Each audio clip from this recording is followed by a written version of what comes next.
Hello viewers, welcome to our channel. ఈ వీడియోలో చాలా తక్కువ ఇంగ్రీడియంట్స్తో తక్కువ టైంలో ఈజీగా చేసుకునే వెజిటేబుల్ ఆమ్లెట్ చూపిస్తున్నానండి. వెయిట్ లాస్ కోసం ట్రై చేసే వాళ్ళకి ఇది మంచి ఆప్షన్. దానికి కావాల్సిన పదార్థాలు 2 గుడ్లు, 1 ఆలు, 1 క్యాప్సికమ్, 1 పెద్ద ఉల్లిపాయ, క్యారెట్, 2 టమాటాలు, కొద్దిగా కొత్తిమీర, కరివేపాకు, కొంచెం మిరియాలు.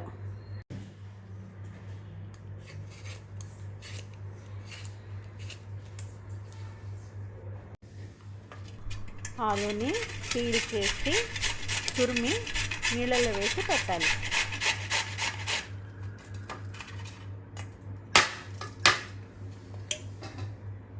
ఇలా తురుముకున్నాక దీంట్లో నీళ్ళని తీసేసేయాలి.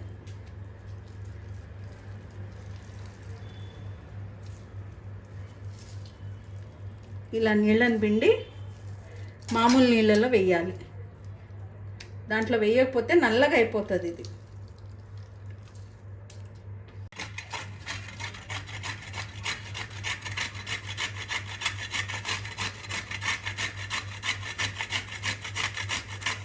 ఇలా ఉల్లిపాయలు, క్యాప్సికమ్, టమాటాలు అన్నీ చిన్న చిన్న ముక్కలుగా కట్ చేసుకోవాలి. క్యారెట్, ఆలు సన్నగా తురుముకోవాలి. మీకు కనుక ఆలు ఇష్టం లేకపోతే స్కిప్ చేయొచ్చు. కోడిగుడ్లలో కొద్దిగా ఉప్పు వేసి బాగా బీట్ చేసుకోవాలి. మీరు ఎంత బాగా బీట్ చేసుకుంటే ఆమ్లెట్ అంత బాగా ఫ్లఫీగా వస్తుందండి. స్టవ్ మీద ఒక పెనం పెట్టుకొని కొద్దిగా నూనె వేసుకోవాలి. 1 అర స్పూన్ అంతా. నూనె వేడెక్కిన తర్వాత సన్నగా తరిగి పెట్టుకున్న కూరగాయలను కొద్దిగా ఉప్పు వేసి మగ్గించుకోవాలి. ఉల్లిపాయలు, క్యారెట్,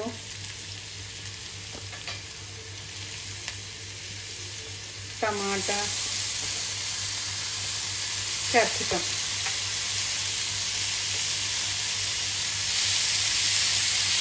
ఆల్రెడీ గుడ్లలో కొద్దిగా ఉప్పు వేసాము, వీటిలో కూడా కొద్దిగా ఉప్పు వేసుకోవాలి.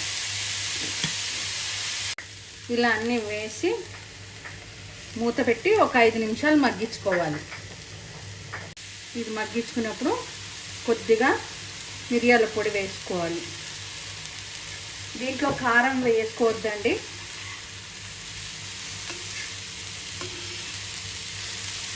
ఇది కంప్లీట్గా మగ్గిపోకూడదు, అంటే ఉడికిపోకూడదు. కొంచెం పచ్చి పచ్చిగా హాఫ్ బాయిల్డ్ అనొచ్చు దీన్ని. అలా ఉంచుకోవాలి. ఇది హాఫ్ బాయిల్డ్ అయ్యేట్టు చూసుకోవాలి అంతే. ఆలు తురుము వేయడం మర్చిపోయానండి. బాగా బీట్ చేసుకున్నాక మీ టేస్ట్కి తగ్గ మిరియాల పొడి ఇందులో కూడా వేయాలి. వేసి మళ్ళీ బీట్ చేయాలి.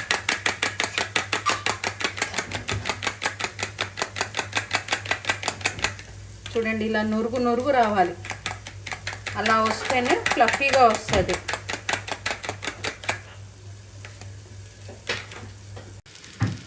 ఐదు నిమిషాల తర్వాత మూత తీసి ఒకసారి ఇలా కలిపి చూడండి. క్యారెట్, ఉల్లిపాయలు అవి రంగు మారితే మగ్గినట్టే.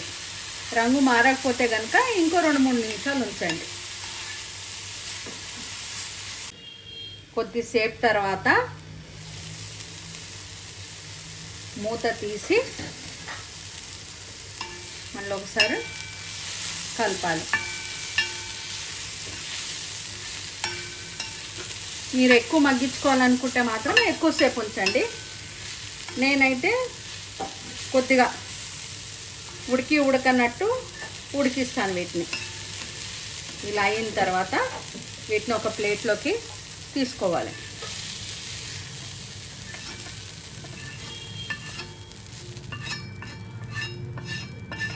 వేరే ప్లేట్లోకి తీసుకున్నాక మళ్ళీ కొద్దిగా నూనె పోసి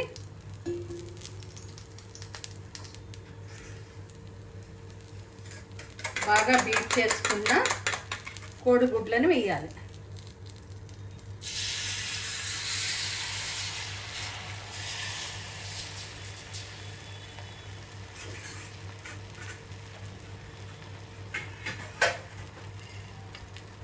అది వేయగానే దాని మీద మనం మగ్గించుకున్న కూరగాయలను వేసేసుకోవాలి.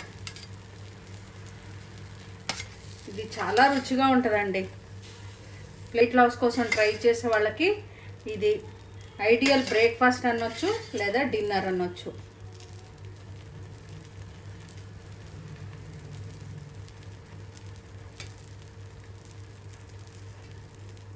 సన్నగా తరుక్కున్న కొత్తిమీర, కరివేపాకు కూడా పైనుంచి వేసుకోవాలి. కొత్తిమీర, కరివేపాకు వేసుకున్నాక ఇది ఫ్లేక్స్ సీడ్స్ అండి, తెలుగులో అవిసె గింజలు అంటారు. వీటినైనా లేకపోతే నువ్వులనైనా వేయించిన పల్లీలని కచ్చాపచ్చాగా దంచి వాటిని కూడా వేసుకోవచ్చు. అవి తినేప్పుడు పంటికి తగులుతూ చాలా బాగుంటాయి. వేసిన తర్వాత మూత పెట్టి ఇంకో 5 నిమిషాలు ఉంచాలి. మంట మాత్రం సిమ్లోనే ఉండాలి. కొద్దిసేపు తర్వాత ఇలా 4 ముక్కలు చేసుకోవాలి. చెయ్యకపోయినా పర్లేదు, ఏంటంటే 4 ముక్కలు చేస్తే మనకి ఇంకో సైడ్ తిప్పడానికి ఈజీగా ఉంటుంది. అందుకని